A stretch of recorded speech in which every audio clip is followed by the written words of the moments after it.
Cockroach জনতা party সিজেপির তীব্র আন্দোলনের মুখে এবার পার্লামেন্ট থেকে পেছনের দরজা দিয়ে পালিয়ে গেলেন ভারতের প্রধানমন্ত্রী নরেন্দ্র মোদি।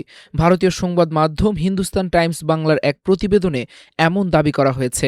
এছাড়া ঘটনাটির একটি ভিডিও ইতোমধ্যে সামাজিক মাধ্যমে ব্যাপক ভাইরাল হয়েছে। ছড়িয়ে পড়া ভিডিওতে দেখা যায় প্রধানমন্ত্রী তড়িঘড়ি করে পার্লামেন্ট ভবন ত্যাগ করছেন।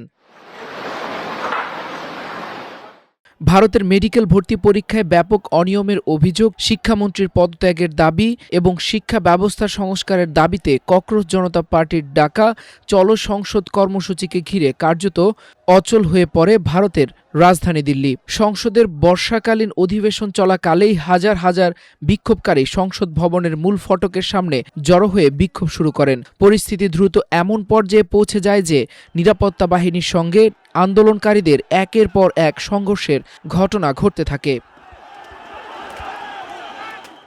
প্রতিবেদন অনুযায়ী গতকাল সোমবার সকাল থেকেই পার্লামেন্ট চত্বর জুড়ে নজিরবিহীন নিরাপত্তা ব্যবস্থা গ্রহণ করে দিল্লি পুলিশ। লোহার ব্যারিকেড, অতিরিক্ত পুলিশ ও আধা সামরিক বাহিনী মোতায়েন করা হলেও বিক্ষোভকারীদের অগ্রযাত্রা থামানো যায়নি। এক পর্যায়ে তারা ব্যারিকেড ভেঙে সংসদের দিকে এগিয়ে যাওয়ার চেষ্টা করেন। এতে পুলিশের সঙ্গে ধস্তাধস্তি শুরু হয় এবং কয়েকজন আন্দোলনকারী ও পুলিশ সদস্য আহত হন। এরপর আন্দোলনের উত্তাপ ছড়িয়ে পড়ে রাজধানীর বিভিন্ন গুরুত্বপূর্ণ এলাকায়।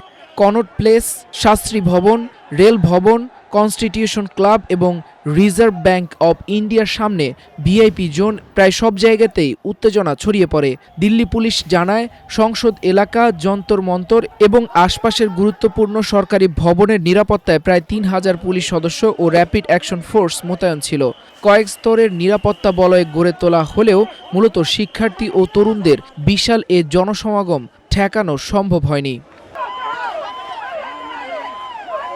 এদিকে রাজধানী দিল্লিতে আরেক দফা চাপ তৈরি করেছে দেশের বিভিন্ন প্রান্ত থেকে আসা কৃষকদের আন্দোলন। প্রস্তাবিত ভারত মার্কিন বাণিজ্য চুক্তির বিরুদ্ধে দেশ বাঁচাও মোর্চার ব্যানারে সমাবেশে যোগ দিতে শত শত কৃষক দিল্লির উদ্দেশ্যে রওনা হন। তবে পাঞ্জাব থেকে যাত্রা করা কৃষকদের হরিয়ানার শম্ভু সীমান্তেই আটকে দেয় পুলিশ।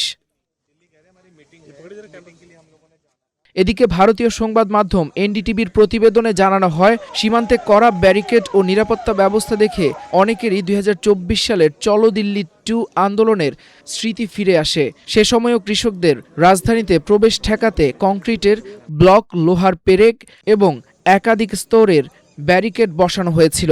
এবারও একই ধরনের নিরাপত্তা ব্যবস্থা দেখা গেছে। শম্ভু সীমান্তে আটকে পড়া কৃষকরা সেখানেই সমাবেশ করেন এবং অভিযোগ করেন তাদের শান্তিপূর্ণভাবে দিল্লিতে গিয়ে মত প্রকাশের সাংবিধানিক অধিকার বাধাগ্রস্ত করা হয়েছে। বিকেইউ শহীদ ভগৎ সিংয়ের নেতা তেজবীর সিং অভিযোগ করেন, হরিয়ানা পুলিশ পাঞ্জাবের ভেতরেই ব্যারিকেড স্থাপন করেছে এবং পাঞ্জাব সরকারও এ বিষয়ে কার্যকর কোনো পদক্ষেপ নেয়নি। মাল্টিমিডিয়া ডেস্ক, আমার দেশ।